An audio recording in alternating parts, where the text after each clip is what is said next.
everyone, welcome to my presentation. I am Sangeeta from Sri Venkateshwara College of Engineering from the Department of Computer Science and Engineering. Today we are going to discuss about a topic from Database Management System.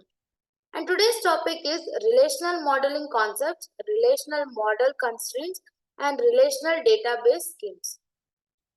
And today's contents are Introduction, Relational Model Concepts, Keys in Relational model constraints, advantages of the relational model, characteristics of the relational model, and the conclusion. Let's start with an introduction. The relational model uses a collection of tables to represent both data and the relationship among those data. Mainly, the database management system is used to represent data and to find the relationship between those data. Each table has multiple columns and each column has a unique name. Tables are also known as relations. In DBMS, the tables whatever the users is created is also known as relations. The relational model is an example of a record-based model. The columns of the table correspond to the attributes of the record type. What is actually the relational model? The relational data model is the most widely used data model, and a vast majority of current database systems are based on the relational model. Whatever the data we have to save in the present world, we are going to store it in a particular way using DBMS. The relational model represents how data is stored in relational databases. Consider a relation student, where let us consider a table name as a student, and that particular table consists of 5 attributes, namely roll number, name, address, phone, and age. These are the unique name which is given to the attributes of the table, and we have to give the values for the attributes. For example, we have given roll number value as 1, name as Ram, address Delhi, and phone number and age as 18. These are the data inputs which are given by the user to that particular attribute. This whole relations is a particular data which is stored and it is known as DBM. Keys in relational modeling. Attribute. Attributes are the properties that define an entity. Example, roll number, name, address. Relation scheme. A relation scheme defines the structure of the relation and represents the name of the relation with its attributes. Here, student is the table name, where table is also known as relation, and their attributes are roll number, name, address, phone, and age. Together, it is known as relation schema. It is one of the keys in relational model. Is the relational schema for student. If a schema has more than one relation, it is called as relational schema. Tuple. Each row in the relation is known as tuple. The above relation contains 4 tuples, one of which is shown. Here, in the above table, there are totally 4 inputs, where it is each inputs are known as tuples. Here are one example for tuple, which is 1 Ram, Delhi, phone number, and 18 is the age. This together is known as one tuple, which is in a row format. Relation instant. It is one of the keys in relational model. The set of tuples of a relation at a particular instant of time is called a relational instant. Degree. The number of attributes in the relation is known as the degree of the relation. So, total number of attributes which is given, that will be the degree of the relation.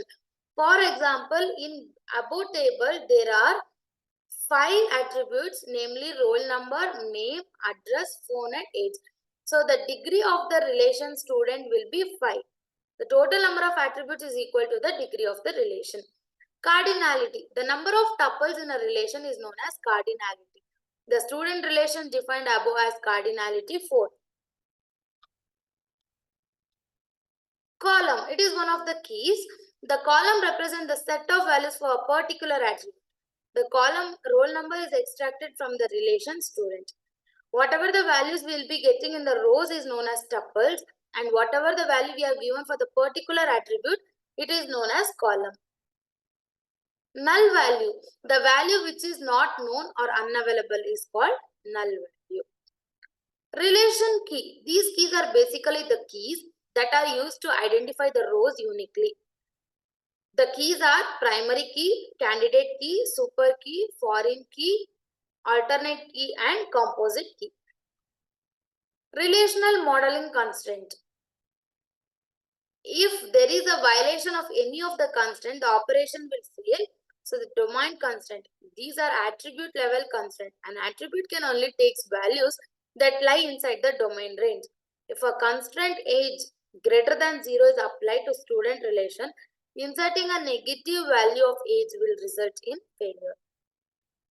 As we know what is constraint, it is a constraint which we give a values for that particular attribute.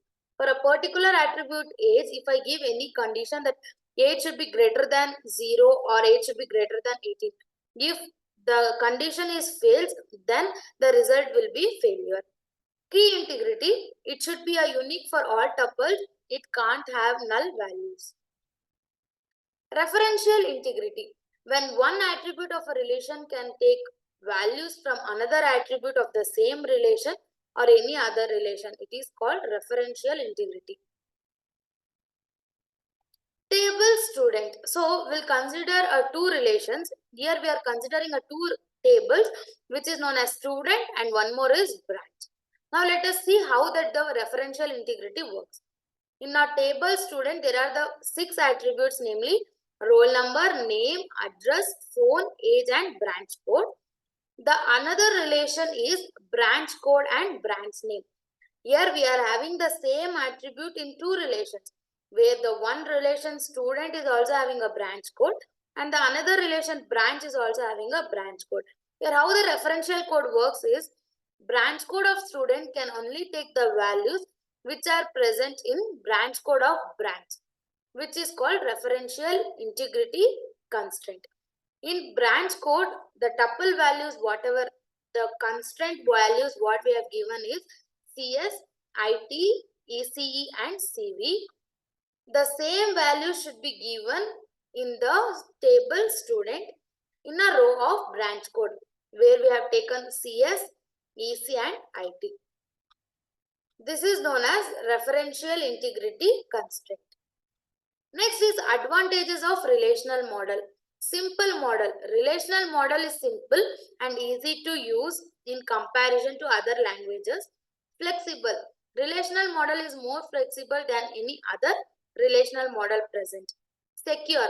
Relation model is more secure than any other relational model. Data accuracy. Data is more accurate in the relational data model. The meaning of accuracy is whatever the data we give to that particular relation, there will be no any failures or anything. Whatever the data we will give as an input, it will be same. Data integrity. The integrity of the data is maintained in the relational model. Operations can be applied easily. It is better to perform operations in the relational. Next, we'll see about the characteristics of relational model. Data is represented in rows and columns called relations. As we know, rows are called as tuples and column values, whatever we are giving is known as constant. Together is known as relations or tables. This is the main characteristics of relational model, where the data is secured and it is accurate. Data is stored in tables having relationships between them called the relational model. The relational model supports the operations like data definition, data manipulation and transaction management. Each column has a distinct name and they are representing attributes. Same attribute name cannot be in a single relation. Each should have a unique name in a particular relation. Each row represents a single entity. Conclusion about relational model. In conclusion, a database management system is a fundamental tool for organization to handle and organize their data efficiently. From small scale application to large enterprises, the principles of DBMS contribute to data integrity, security and accessibility. In a nutshell, a database system works as follows. It organizes your database files and provides end users more access and control over their data. The data, whatever stored in a relation, can be accessed and controlled by the users. A DBMS allows user to manipulate the data in their database files, including creating, editing, updating it when needed. Thank you.